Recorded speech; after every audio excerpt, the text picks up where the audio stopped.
Good evening, everyone. I would invite Deepa ma'am to start the session. Good evening, everyone. So, am I audible? Yes, ma'am. Yes, O- ma'am. Okay, so from the last class, does anyone have any doubt? We completed the moneda.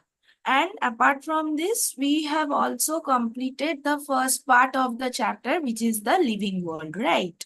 So, we did this and to be honest, that there are a lot of things that needs to be memorized in this chapter. So, is this part clear to everyone, whatever has been done so far?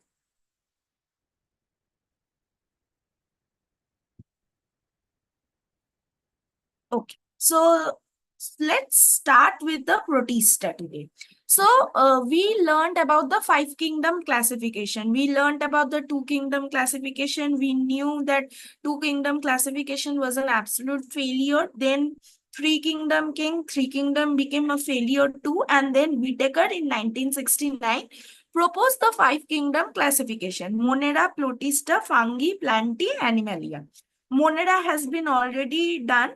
And now today we will be starting with the protista. Okay. So protista is a kingdom of the unicellular eukaryote, except red and the green algae. So just remember this, it's an unicellular eukaryote. In your exam, if they ask you, eukaryotes are always multicellular. No. So protista is an unicellular eukaryote. From the name protista till monera, remember till monera it was prokaryote. But from protista, eukaryotes have been starting. So protista is an unicellular eukaryote, except the red and the green algae. And this kingdom was created by whom? Haeckel in 1886. Lot of time this question has been asked by the Neet people, that what was Haeckel is known for. So he was the first who proposed the term kingdom protista in 1886. And protists include solitary unicellular or the colonial unicellular eukaryotic organisms, which actually do not form tissue. They are mostly aquatic. Cells may be naked or covered by the cell wall, pelicell, shell, or cuticle. So these are the different coverings for the unicellular eukaryotes. In the I think cyanobacteria and the plasma mycobacterium, we have seen that how the coverings were varied. In PPLO or the mycoplasma, there was no cell wall, and that is why they were pleomorphic. But see, this protista, they can be naked or maybe covered with cell wall, pelicell, shell, or the cuticle.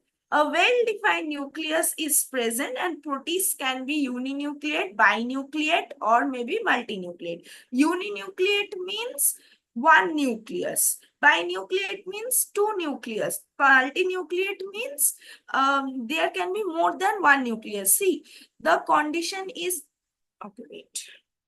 Actually, see this term may be a bit confusing, that it is a unicellular eukaryote. Okay, so unicellular eukaryote means there can be one cell. Okay, this is one cell. This is the entire eukaryote. But the condition can be uninucleate. It means one cell is present, here one nucleus is present. Binucleate means cell will be one, but two nucleus are present. Okay. And multinucleate means cell will be one, but many nucleus will be present. Don't get confused with many cells and many nucleus. No, that is us. That are the advanced eukaryotes. These are the first unicellular eukaryotes. Like, they have been present in Earth for a lot of thousands years. These are the unicellular eukaryote. This is a major exception, that it is a unicellular eukaryote, but they may be uninucleate, binucleate, or maybe the multinucleate. So is this part clear, everyone? Okay. So the genetic material is the linear DNA. Remember, for Monera, we have learned about the circular DNA, but this is the linear DNA. Linear DNA means like this. Always remember, for the prokaryotes, unicellular or whatever it is, the DNA is circular. But for the proteins, or that is for the unicellular eukaryote means linear DNA. Okay. Enclosed by the nuclear envelope complex with proteins and organized into distinct chromosomes. This character continues in the remaining three kingdoms. So this becomes very important, because if you remember this character for the next three kingdoms, that is the fungi, plantae, animalia, you don't have to remember much. This is common for fungi, then for the plantae, and then for the animalia also. Okay. So these are the things, and cytoplasm contains, besides ribosome means ribosome is also present, but a variety of organelles like mitochondria is present, plastids are present, lysosomes are present, cytoskeleton is present, endoplasmic reticulum is present, Golgi bodies are present, and ribosomes are ATS. Remember, protista are the eukaryotic organisms. These are the eukaryotic organisms, maybe single cell, but still they are the eukaryotes, and that is why they have ATS ribosomes. But exception is always there, 70S ribosome may be also present. So if in your Neet exam, the question comes, protista is an eukaryote having 80S ribosome, it's a false statement, because some of the protists may contain 70S ribosomes. Okay. Many have centrioles also.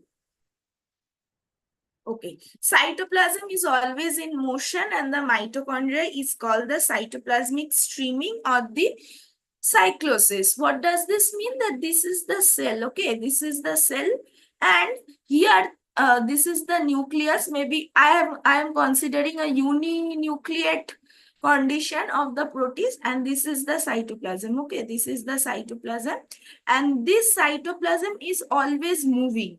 This process of the moving of the cytoplasm is the cytoplasmic streaming, or it can be also known as the cyclosis. Cell wall, if present, contains cellulose. This is a basic thing. Food reserve is starch, glycogen, paramyclogen, chloramine, and the fat. Sorry, chirosalminarin. So it is different from that of the PPLO. PPLO, yesterday we have learned about the alpha, beta, and the gamma. But here it is starch, glycogen, paramylon, triisolamine, and fat. So these are the food reserves. So food reserves are different in the different kingdoms. This becomes important. This point becomes important because these questions have come, I have seen. So I have included this in the notes. And there are different three types of the life cycle. Protists, they may be a plant, they may be an animal, or they may be a fungal that can occur in the protist. Okay, and some protistants may be parasitic also. So they are basically all forms of the life, like plants, animals, fungal, or maybe the parasitic also. They may live symbiotically, as in the gut of animals, while few act as decomposers. Now, can anyone tell me what is the difference between a parasitic organism and the decomposer? Both feeds on the another living organism, but what is the basic difference between parasitic organism and the decomposer? Decomposers depend upon dead animals, ma'am. Yeah, and what is the parasite? Parasites depend on living organisms. Yeah, so Organisms. parasite does not kill, but decomposers feed on already dead organisms. And carnivores kill the organism and then feed on them. Okay, so this is the basic difference between parasite, carnivore, and the decomposer. Okay, so who was doing the binary fission in the Monera kingdom? Binary fission, not multiple fission, was not present in Protista. But who did the binary fission in Monera?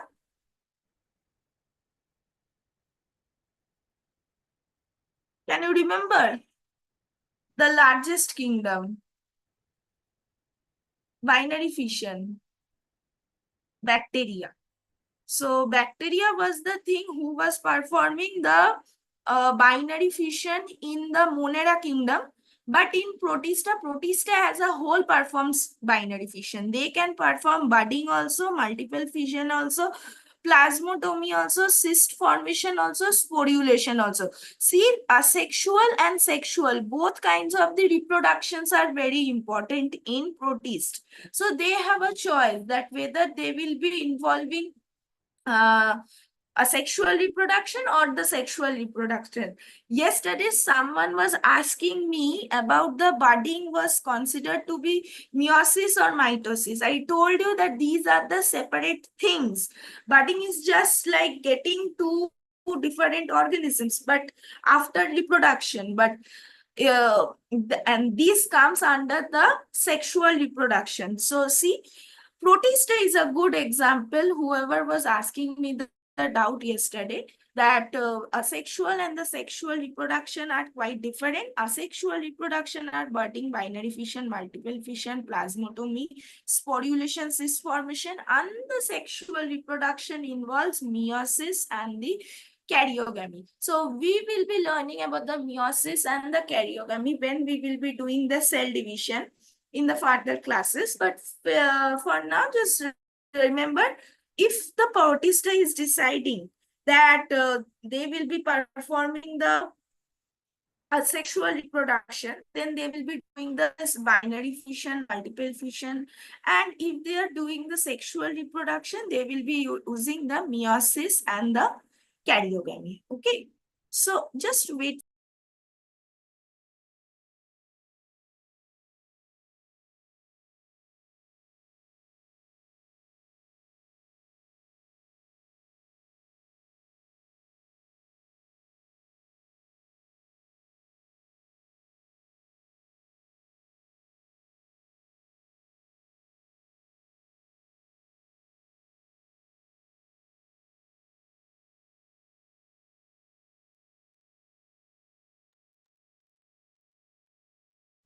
Any issues, ma'am?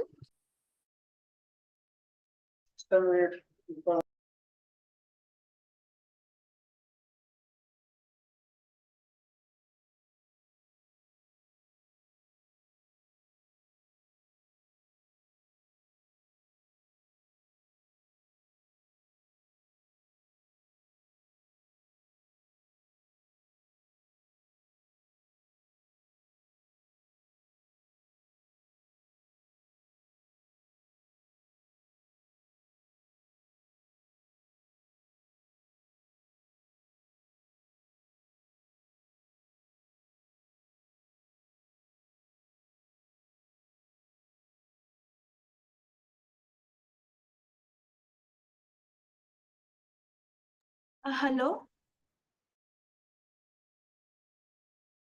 am I audible? Hello, hello. Yes, ma'am. Now you're Am I audible. Yeah, sorry for the interruption.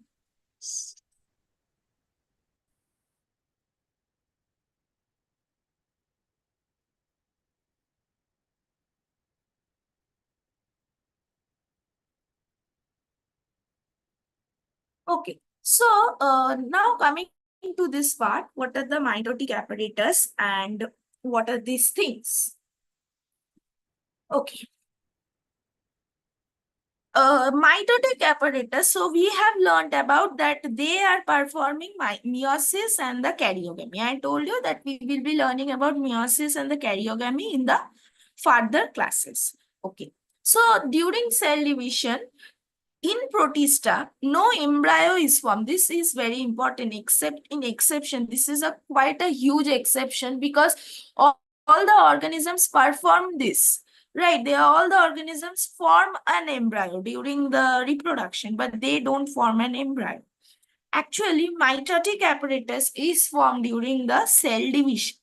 In many forms, plastids, 9 plus 2 strand flagella. Okay, just note it down that this 9 plus 2 flagella is referred to as the centriole.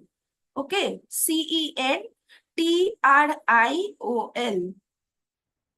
TRIOL. L, E. Okay. Now, and the other organelles are present. What does this mean? 9 plus 2? Okay, so let's just start. There is something called alpha and beta. Okay. One alpha and one beta will make one dimer. Okay. So just remember that when these are microtubules. Microtubules, they can be of two types, one alpha and one beta. Okay, so one alpha plus one beta, they will be making one dimer.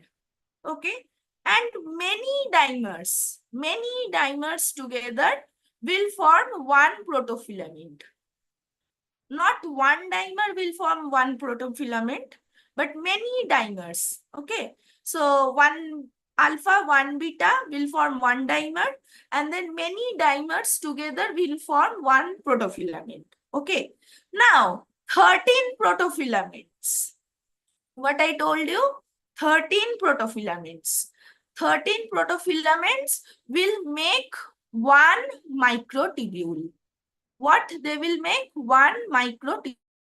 So whatever I have explained so far, can anyone just say what I have explained so far?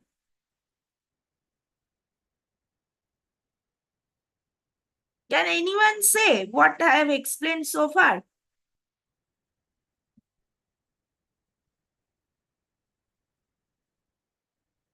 What I have just discussed, can anyone tell me what I have said? One alpha and one beta will form one dimer. Many dimers. Okay, so these are many dimers. MD. Many dimers. Many dimers together will form a one protofilament. And many protofilament. Like many protofilament, and this many protofilament has a number, that is 13 protofilament. 13 protofilament will make one microtubule. Okay. So, like this, 9 microtubules are arranged. 1, 2, 3, 4, 5, 6, 7, 8, 9. Okay. So 9 microtubules are present like this. So 9 microtubules means 9 into 13 protofilaments are present. Okay. And accordingly, you can calculate this if you have understood this. So these, and in between, 2 microtubules are present like this. Okay. So this is the 9 plus 2 arrangement. If they say that protista has 9 plus 2 arrangement, it may be 9 plus 0 arrangement. 9 plus 0 arrangement means like this in circle, all the 9 will be present here, but in center, nothing will be present. Here, 2 are present here, but in 9 plus 0 arrangement, nothing will be present in the center. So is this part clear? What is the 9 plus 2 strand flagella and what is the other organelle present?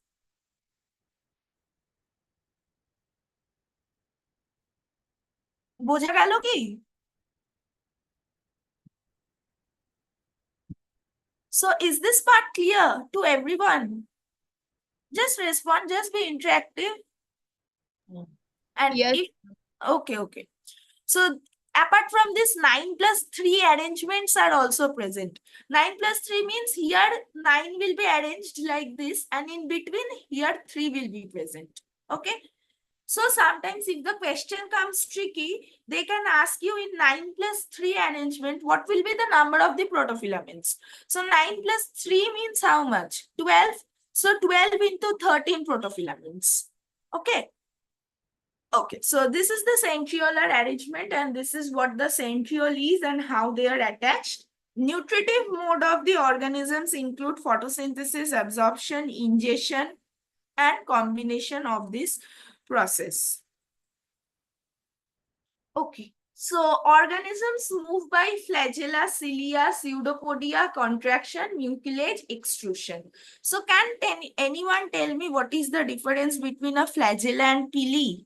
Both are the extensions of the cytoplasm, but what is the difference between flagella and pili? They are not same, but anyone can, Movement.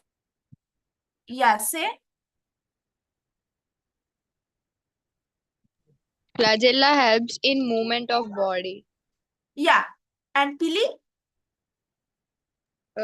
Pilly is a sexual organ.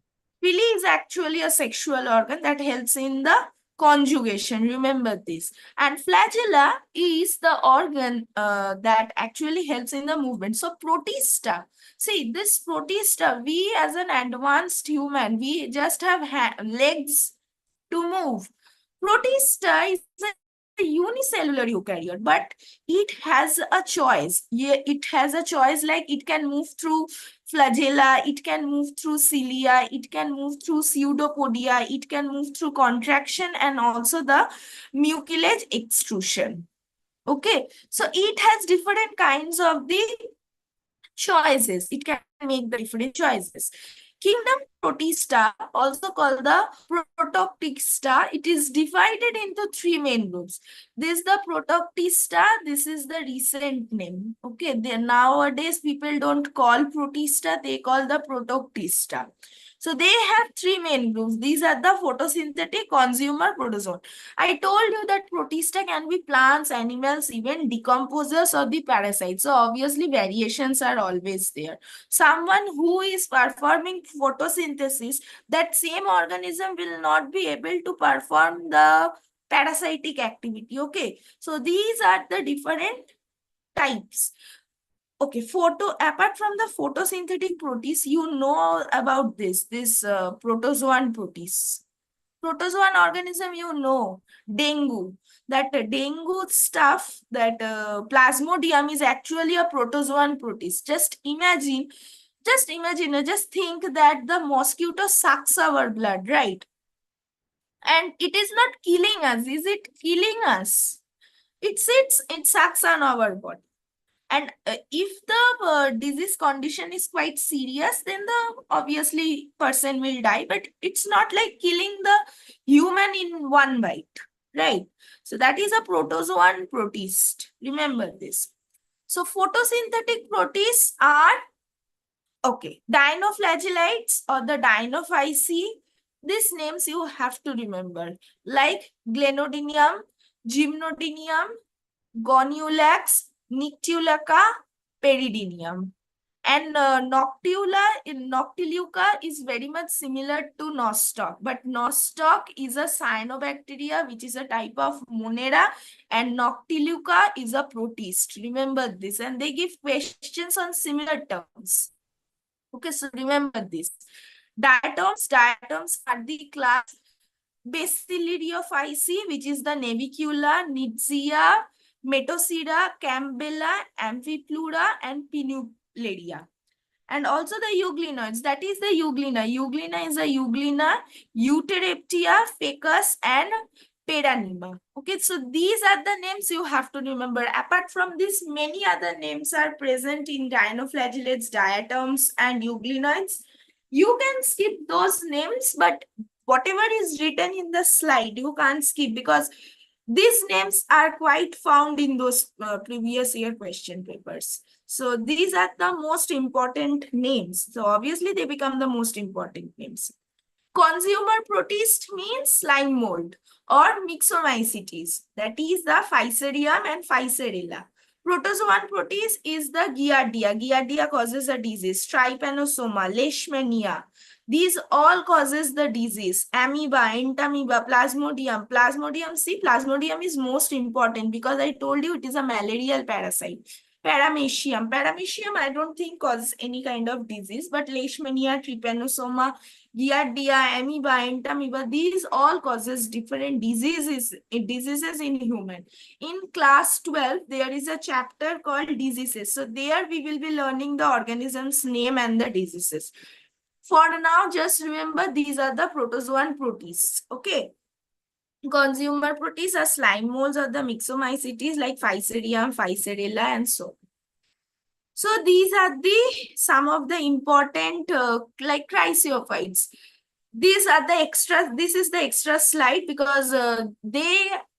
they didn't ask you this, but they may be asking you this because desmids are something which has been included in recent terms. Okay, that golden algae, that is the desmids. So desmids are what? Golden algae, remember. And the name and their name is quite striking. So golden algae is the desmids.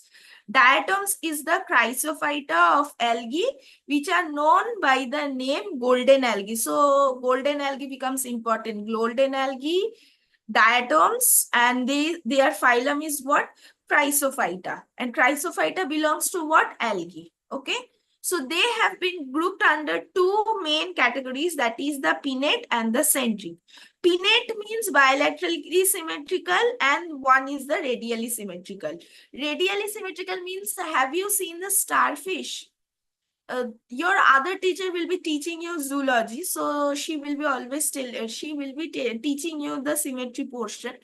So just for now, this bilaterally symmetrical means something you have cut like this and both the halves become similar. And radial symmetrical means, okay, spare my drawing.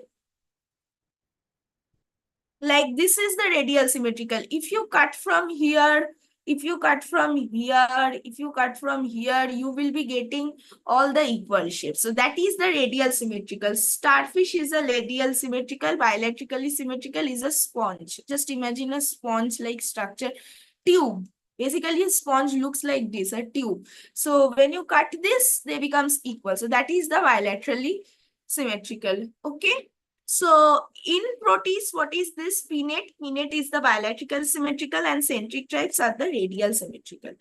Now we will be learning about the chrysophytes. So chrysophytes are cell walls having silica with two overlapping halves which fit together in two parts of the soap box like this. Have you seen a soap box? Like this.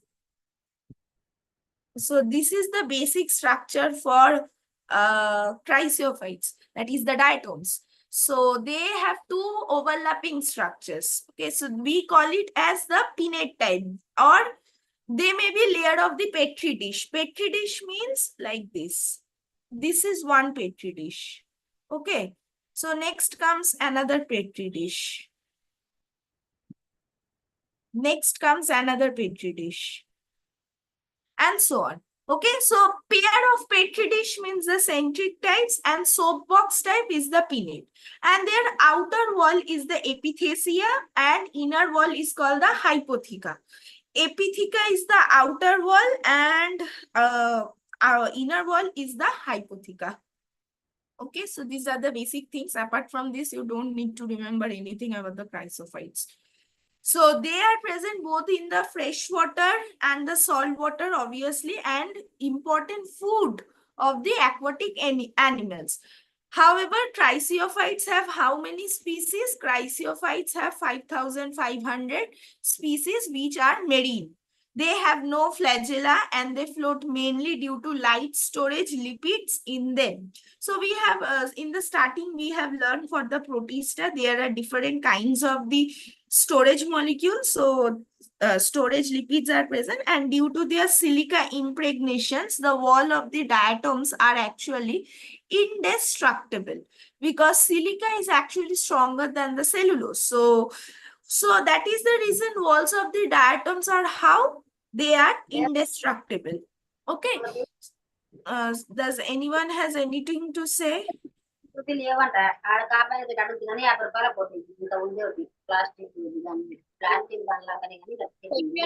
Can you repeat again, please? Yeah, I told you. So I told you that apart from this, till now, what you have learned, peptidoglycan is present, cellulose is present in the other organisms, right? In the Monera, we have seen this.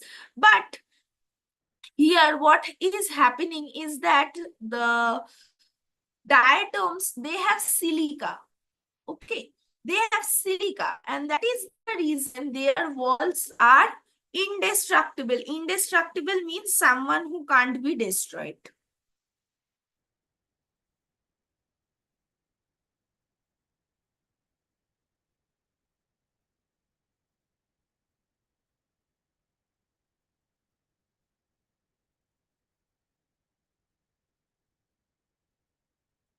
Okay, so is this part clear?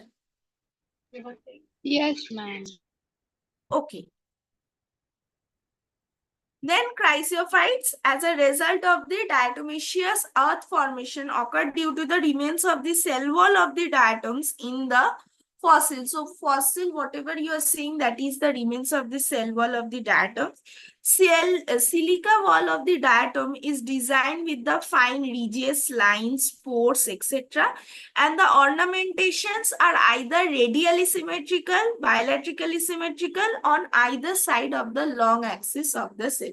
So chrysophytes, I already told you, they may be bilaterally symmetrical or maybe the radial symmetrical. And diatomaceous earth formation is present where? In the fossils. So silica wall of the diatom is designed for fine ridges, lines, pores, etc. Food reserve is the oil and the chrysolamine, leucosin, which this important. Leucosin means leucosin has beta-1,3 glucan. Okay, remember this, that leucosin means beta-1,3 glucan. Multiplication, how? Multiplication only through binary fission. Remember, only through binary fission. Binary fission reduces the size of more daughters, most of the daughters, due to the relation of 1/2 of the parent.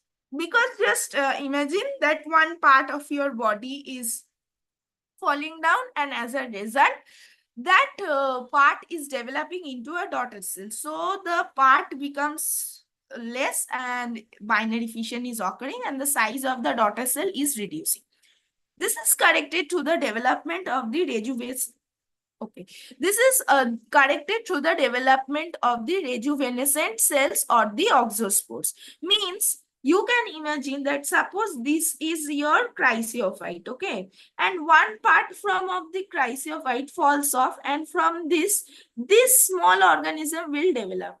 But okay, if this organism is this small, again from this part, this will fall off, and actually this small organism will develop. So by this theory, chrysophytes would have been extinct, right? But no, this doesn't happen. This becomes the size of this. How? Through oxospores, okay? Or the rejuvenescent cells, which are also called the oxospores. So these gains this size, again some parts fall off, again this process continues. So this happens how? Through the oxospores. So Coscinidis, Stephanodiscus, Cimbella, etc. So these are the chrysophytes. Okay. Is this part clear? Everyone, what are the oxospores and what are the rejuvenescent cells?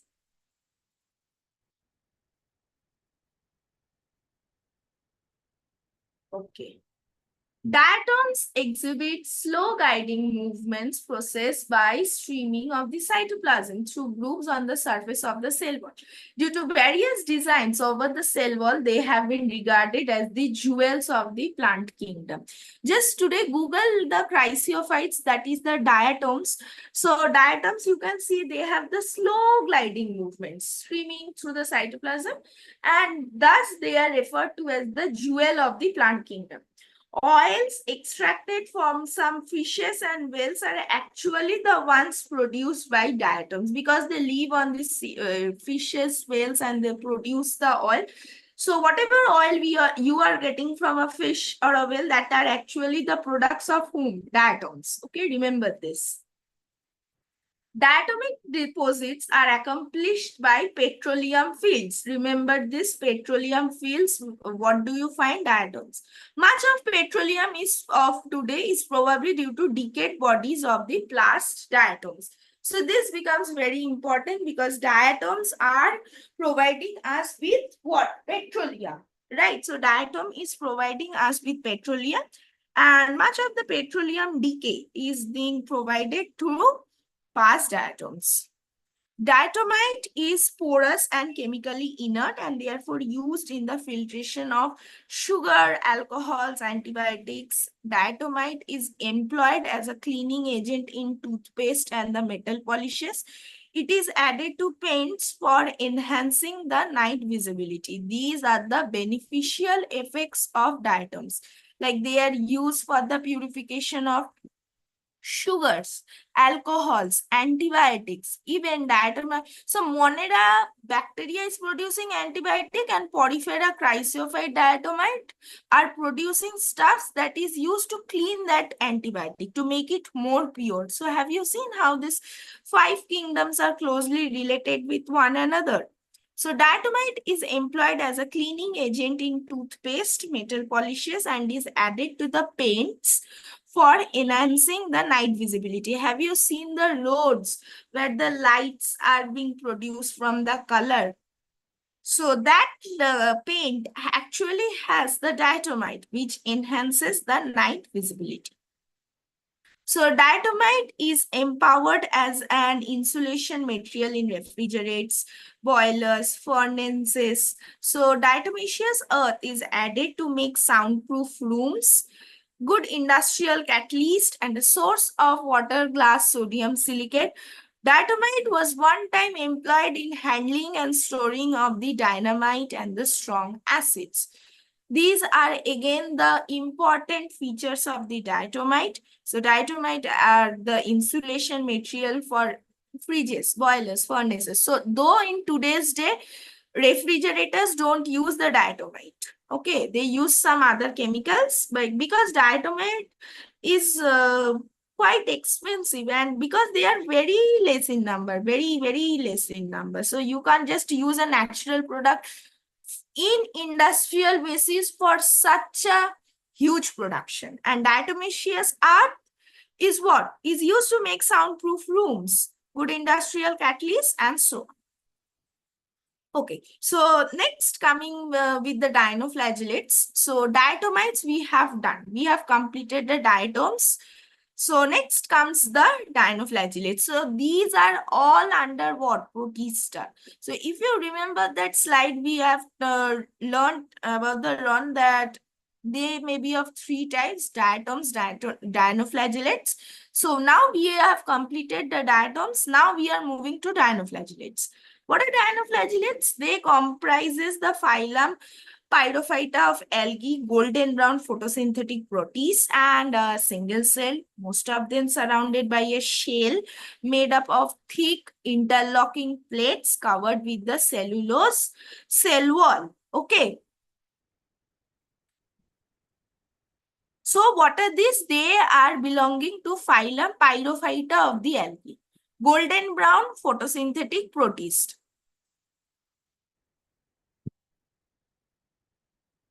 They are also single-celled because obviously they belong to protists and protists means single-celled. Surrounded by a shell made up of thick interlocking plates which are covered with cellulosic cell. Okay. And they are motile. They have two flagella. Remember the name. Two flagella, and that is why dinoflagellates. Di means two. And flagella, you know what does a flagella mean. So two flagella, one projecting from one end and the other running in a transverse groove. Like this is a dinoflagellate. One projecting from one end and there is a groove here. So one of that remains in that groove. Okay, so like this. Okay. Like diatoms, they have fucoxanthin in addition to chlorophyll. So remember, again recall the last class that we have learned about cyanobacteria. We have learned that apart from chlorophyll, psychobilin, phycoerythrin, those are the structures present in Monera kingdom. Okay, but here fucoxanthin is present as an accessory pigment. Okay, so this is a fucoxanthin.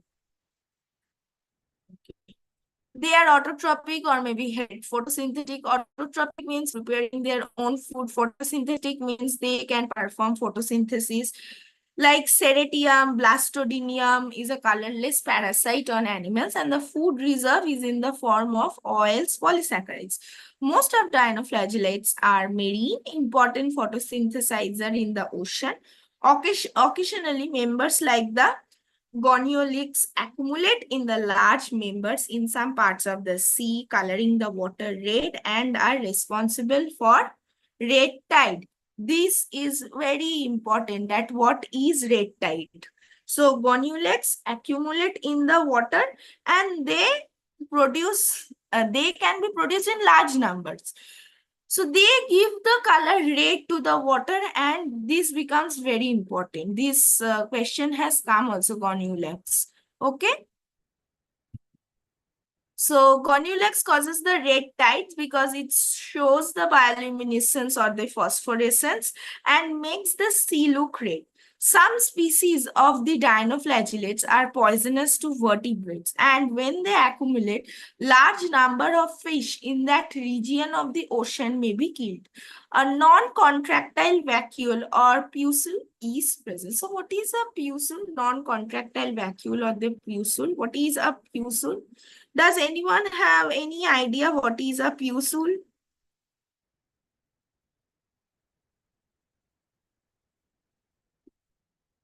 No one?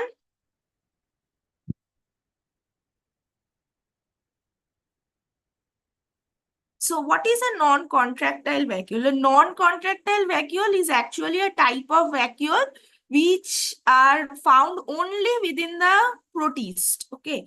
And unlike contracting vacuoles, which actively expel the excess water or ions from the cells, these non-contractile vacuoles are static. They don't contract nor expand. They do nothing. Okay, actually non-contracted, then you can ask me what are they used for? They are mainly used for storage. Suppose this is a balloon. Okay, you can like press this balloon, and once you press this balloon can become like this. And once you release the pressure, this balloon can again regain the original size. But a non-contractile vacuum looks like this only. Okay, punctured balloon only. So this can be used just for storing, not for buoyancy, obviously, because for buoyancy you need to contract. So not for buoyancy, but storage, digestion, waste management. So that is the reason a non-contractile vacuole is present. And due to presence of two flagella at right angles to each other, the dinoflagella show peculiar spinning movement. Hence, they are called the folding whips.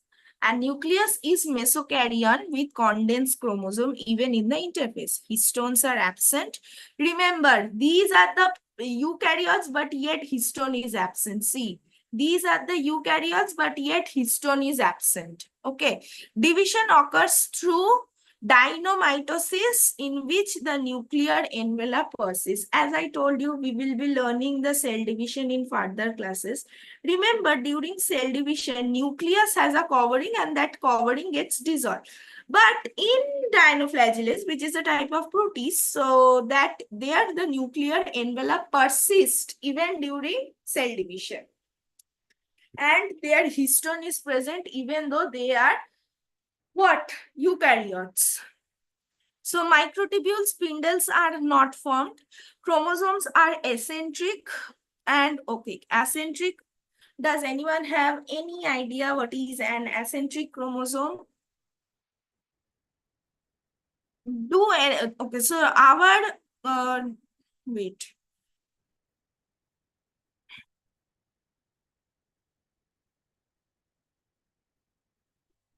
So this is our cell. Okay, this is our nucleus. So our cell has the nucleus. Nucleus has the DNA, The and chromosome in which yeah, which is absent. centromere absent. Yeah, centromere is absent. So the chromosome looks like this without any centromere. Okay. So you already know this. What is an acentric chromosome? Chromosomes are acentric and will get attached to the inner membrane of the nuclear envelope. And the dinoflagellates have eye spots, which is the trichocyst. Remember these spots. Nidoblast, trichocyst, these are the dinoflagellates. This is something you will be learning in the zoology part. Okay. So this is the trichocyst, which is the peridymium, and nidoblast, which is the nematodinium. Okay, so that is what the dinoflagellates are. So some forms show blue luminescence. I already told you gynolulex, gonaiulex, which actually produce the red tide, and their methods of reproduction is only asexual. Sexual is usually absent, but here is an exception, which is the serratium. Always remember this exception because questions come from exceptions only. Some species of the dinoflagellates are taken as food by mussels. I told you that these are the food for the aquatic animals, and mussels remain unharmed by dinoflagellates. But if you and me eat, we can fall ill. Okay. Next, so the dinoflagellates part is over. Next comes the euglenoids. So euglenoids are actually what? So euglenoids are euglonomyces that includes flagella protist of the fresh water. Remember, these are present specifically in the fresh water and the dam soils. Presence of anterior invagellation like some ciliates have been given the name plantaanimals, and euglenoids are more advanced than the blue-green algae from the evolutionary point of view because they can be easily stained with the new stain. They can be easily stained. Like if you are performing an experiment, you can easily stain them. And the chloroform is not scattered, but is localized in the chloroplast, just like in higher plant. So euglenoid gives the perfect example for the plants which are quite more advanced. So these are basically the super ancestors of the higher plants. Remember this. And their nuclear envelope persists during cell division. So here also the nuclear envelope persists during the cell division. Okay, so these they are the free living found in the freshwater ponds and ditches in the dam soil, and they are characterized by the absence of the cell wall, but they do contain flexible pellicle made up of the protein. All the euglenoids have one of the two flagella, which is the tinsel and the tactellum, by which they can swim easily. So they have no cell wall, and they do have the flexible pellicle, which is made up of the protein. So they may have one of the two flagella, which is the tinsel and the tactellum, by which they can swim easily. Euglena is more readily available protist for the laboratory studies. So Euglena is actually a model organism that can be used in the laboratory for further studies. Euglena, they have a flagella inserted at the anterior end in the cavity, and they bear a red pigmented eye spot. Okay, so black eye and the red eye. Remember this. This red eye is the euglenoid, which is a gullet near the base of the flagellum, and their eye spot is called the astaxanthin. This is astaxanthin, and the one that helps to regain it back, that is the ascospore. And this is the astaxanthin. A swelling called the paraflagellar body is found in the region of the flagellar roots.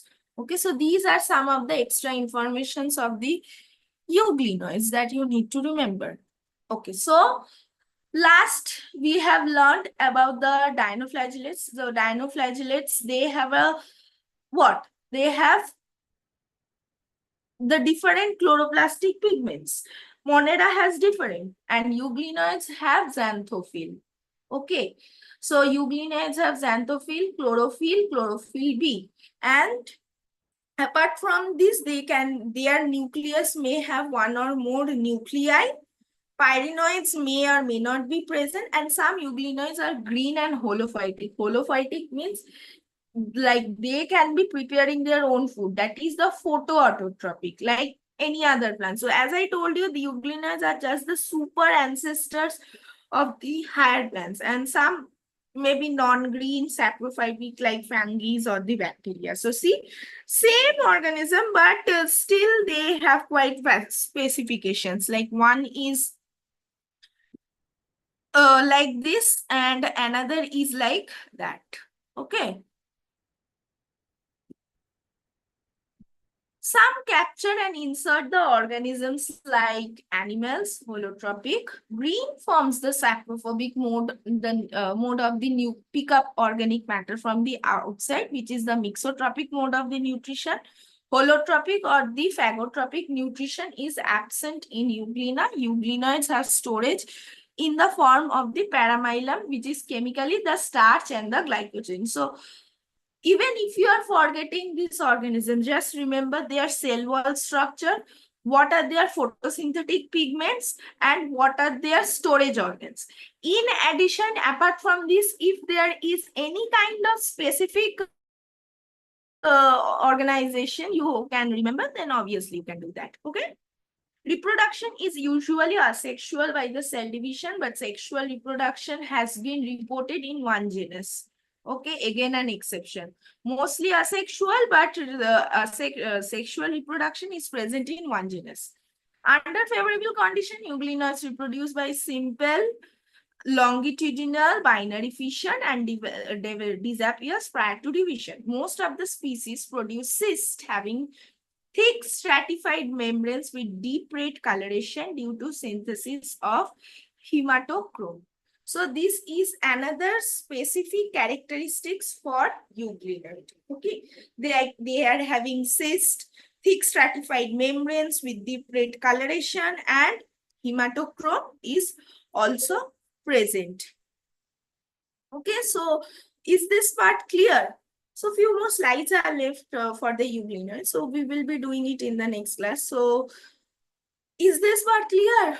Anyone has any doubt or anything?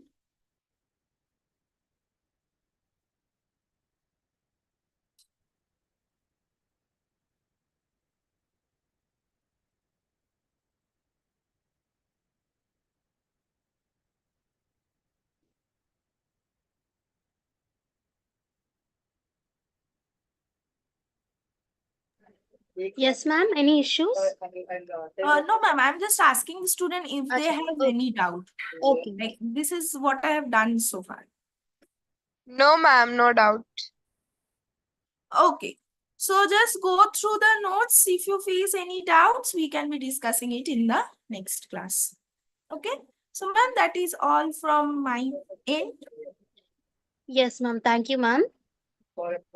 Yes, students. Send us some notes. Yes, ma'am. Ifra want notes, it seems. Sorry, I can't hear you. Ifra want notes, it seems, ma'am. Is there an availability of notes? Can you provide notes? Yeah, so this is the